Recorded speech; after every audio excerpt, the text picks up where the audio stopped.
This is Lorenzo, and this is the Training Routines Taxonomy video series. It's lesson number 6. It's on our second routine, the squat complex, which is a weightlifting routine focused on hip development in the sagittal plane.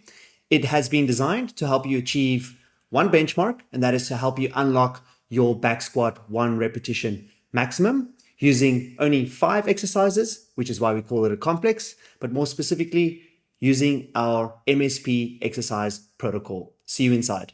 This is the second of 5 lower body hip plane routines focused on the squat complex, which is a weightlifting routine focused on hip development in the sagittal plane or maximal strength development in the glutes and quads, all in service to help us unlock our locomotive power. Now, as with any good exercise protocol, it needs an objective, a strategy, and tactics, which brings us to our training plan. The objective of the squat complex, there's only one. It's to help you achieve your 1 repetition maximum for the back squat. If you're a female, you're trying to lift your own body weight at least 1 time.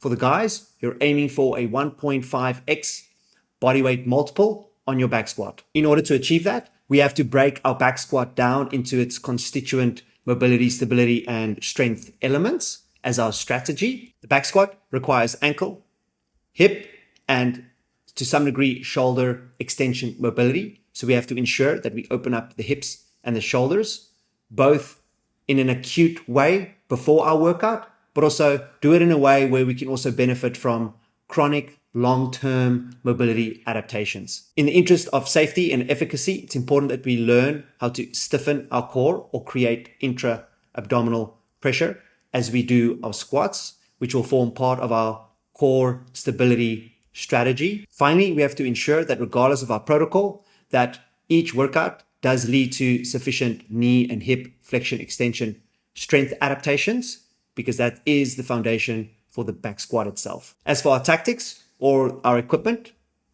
we need to ensure that we have access to a training space that is both open, a weight platform, and more specifically, we need a squat rack, barbells, and plates. So with our objective and strategy in mind and the tactics in place, we're finally ready to take a look at and implement the squat complex MSP-based exercise protocol. For our first 2 exercises in the mobility category, exercise number 1, we have the full range hip spin up as we saw on the balance track.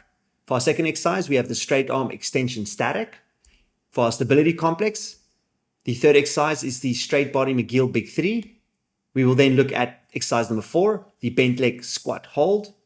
And in our power category, or more specifically, our strength exercise will be the full range back squat itself. However, for the beginners or those who prefer machines, the leg press is a great alternative. As we saw in the previous video, the balance track, the hip spin up is a hip flexion, hip extension, and hip external rotation mobility staple. That's why it forms part of our weightlifting routine as well. We will be doing 3 minutes minimum per leg. And then we will move on to the second exercise, which is the straight arm extension static, focused on helping us improve our shoulder extension mobility. We will hold this position for 2 to 3 minutes. The hip spin up will open up our hips. The extension static will open up our thorax.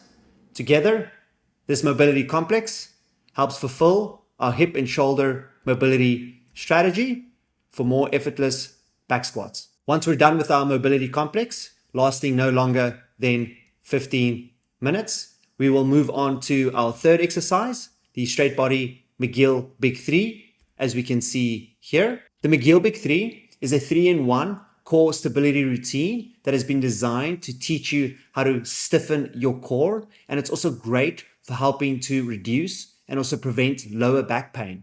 Now I say 3-in-1 because it includes a modified curl up, as you see there, the side plank targeting the obliques, as well as the bird dog. Traditionally, it's recommended that you do 10 seconds per hold. Now there are 6 holds in total. So for the modified curl up, you would hold it for 10 seconds with 1 leg up, and you would switch legs for another 10 seconds. For the side plank, 10 seconds on the left side, 10 seconds on the right, And for the bird dog, 10 seconds on the left and then 10 seconds on the right. For more detailed instructions on the McGill Big 3 or any of these exercises, make sure you download my training routines taxonomy PDF, where I'll have links to each of these exercises. Alternatively, go and search these exercises in YouTube and search to your heart's delight. Once you're done with the McGill Big 3, which shouldn't take you longer than 5 minutes, assuming you do a 10-second hold for 6 holds, that's 1 minute, and you did 3 sets, should take you roughly 3 minutes, but let's say 5 minutes in total. You will then move on to exercise number 4. The bent leg squat hold is a static position in a deep squat. It's designed to help you maintain intra-abdominal pressure and become more confident in the squat hold at the bottom while maintaining tension in the legs. You will be selecting roughly 50% of your 1 repetition maximum. If you don't know what your 1RM is, it should be relatively light.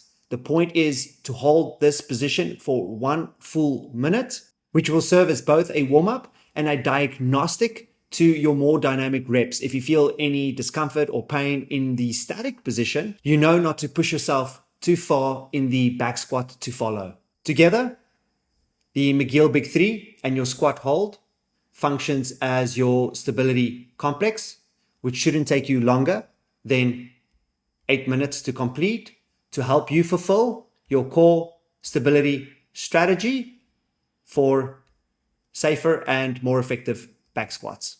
Once you're done with your mobility and stability preparatory work, you're finally ready for the main event, which is the back squat itself, as we can see over here.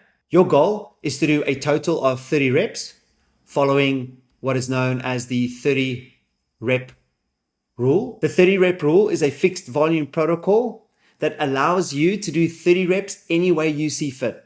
If you only had 30 reps to spend to make progress, you want to spend it as wisely as possible. So for example, if you select an exercise that's too light or too easy, you may move through your workout quickly, but you may not make progress. On the flip side, if you select an exercise that is too difficult or too heavy, then you may make progress, but the workout may take forever. So while the 30 rep rule is a fixed structure, it gives you enough freedom to choose the trade-offs on your terms based on your needs of the day.